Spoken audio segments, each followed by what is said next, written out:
everybody, it's me. I'm still continuing the human AU, which is just designing the Hazbin Hotel into humans. And last video, I said I may or may not do Husk, but since a good chunk of you said you wanted to see it, I decided I might as well. Plus, one of my personal friends really wanted me to do it because he's their favorite character, and I couldn't say no. So, that was a little bit of my motivation into doing this. But anyway, before I get into the design bit, I would like to say researching Husk was quite an adventure.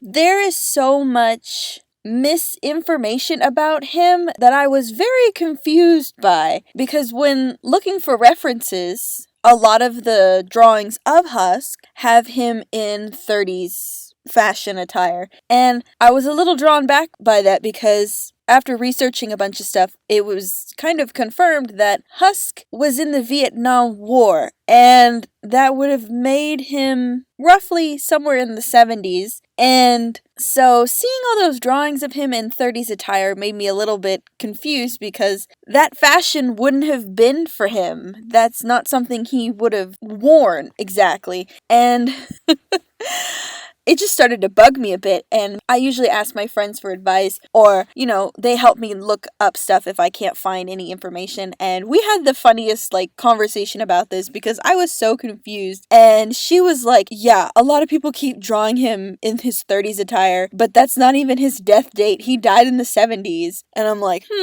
okay, so I won't use any of these references. So, I basically had to come up with this from scratch. There is one reference, and it was mostly because of the nose shape, but that's about it. Everything else is just from 70s magazines and Baywatch. And that was mostly because I was looking at chest hair. I will explain it, don't worry.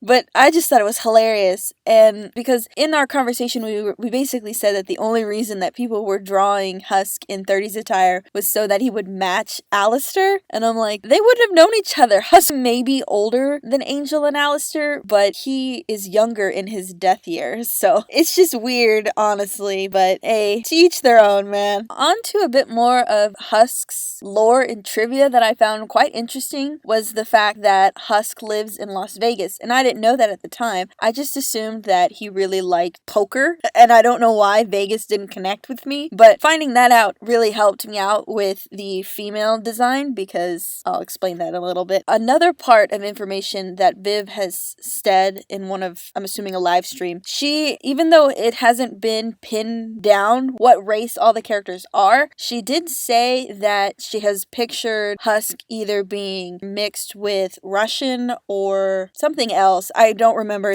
I don't have it in my notes. I forgot to write it.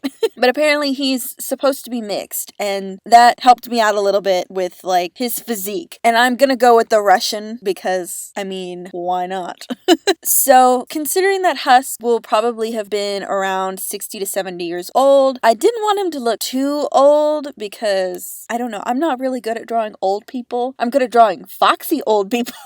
Apparently, but I didn't want Husk to seem too old. I wanted him to seem kind of I don't know if you guys have seen Hunger Games, kind of like Katniss's trainer guy. I forget his name, but you guys will let me know in the comments, I'm pretty sure, but I was basing him off of that and a little bit of David Hasselhoff. If you know, you know. I watched a lot of Baywatch growing up, but I was basing his physique and overall style based on those two guys. That's why he looks a little bit younger, but I think the beard and the hairstyle makes him look a little bit older. I was having kind of a little bit of trouble with hair color because I couldn't tell if Husk's fur color was his natural hair color or not, but I wanted to incorporate the brunette style and the grayish undertone that his second color fur palette has. So that's why his hair looks kind of similar to his canon design. So as I said before, as for the beard and the hairy chest and the arms, back in the 70s, hair was kind of a fashion statement, not just the hair on your head, but the hair on your body as well. Hair in the 70s was free form. You could be as hairy as you wanted to be. It was the popular thing to be all natural and to show it off and to just be look how hairy I am. Which is weird when you think about it today, where today's style of hair is completely smooth like a seal, except for your head. But I figured if I'm gonna go full 70s with this design, then I am going to make Husk extremely hairy. I mean, he's basically a freaking anthropomorphic cat, so why not make him a very hairy man? I'm sorry I keep laughing, it's weird to explain. But yeah, and considering the color palette of the 70s, normally I would have done a different color palette, but I like the idea of Husk still sticking to the same color palette as his OG design, which is reds, blacks, and a little bit of yellows. But I wanted to add some orange in there too, just because I really like orange and it all works together. Those three colors, very fall, but still very appropriate of the time. Because a lot of 70s clothes were darker colored hues, especially nightlife outfits. There were occasional, like, over-the-top colors, but your main colors were reds, browns, and yellows, and occasional white. Black wasn't used a whole lot. It was a weird time. But I kind of wanted Husk to have this, like, it's kind of like a bowling shirt, but a bit more classy, and I gave him a pair of bell bottoms, and these are kind of like, I have a pair, and they're corduroy, and they're also this kind of burgundy color, which I love. So, yeah. And then the white belt, perfect, puts it all together, super fashion forward. I'm a 70s woman forever and ever. My entire closet is dedicated to 70s, so I know how this works.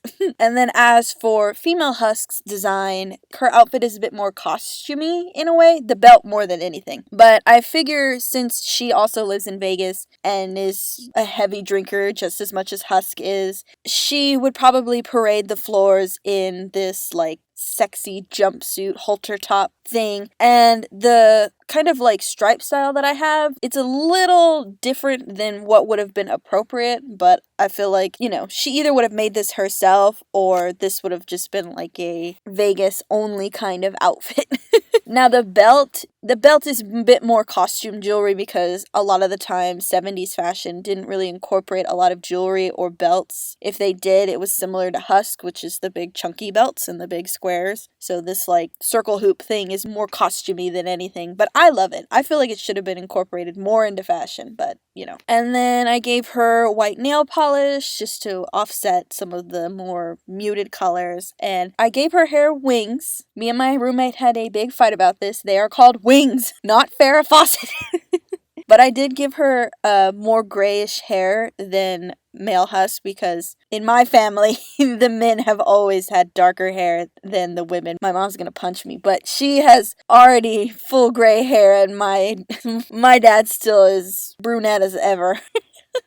And also I figure since male Husk was in the army at some point, that the way for female Husk to also have the same kind of, I wouldn't say problems, but the same kind of understanding of war, of male Husk, that female Husk probably would have been one of the nurses or, you know, medical helpers in the war. So that's what makes her kind of similar to him in a way, with that pessimistic attitude about life and, you know, both being in war and seeing horrible things, but coming home and not being happy about a lot of things. But anyway, there's not much else I can really explain since the outfits are very simple. It was mostly the hair that kind of took a while because there's a lot of hair there's a lot of hair. But anyway, I honestly had a lot of fun with this because I really thought I was going to dread this and be extremely upset the entire time, but I was oddly relaxed and this was super easy to do, and I procrastinated the whole time, but I'm super happy with the way this came out, and I feel this is more authentic than what I've been seeing. You guys will let me know if this feels more, if this feels like it makes more sense. But anyway, I can't wait to get started on Cherry and Val. I'm super excited. Like, they're weirdly two of my favorite characters due to design only, but, I can't wait to get started. This is gonna be so much fun. I just know it. But anyway, that's pretty much all I have to say. This was super fun. I hope you guys enjoyed it. Remember to like, comment, share, and subscribe. And I'll see you guys in the next one. Bye!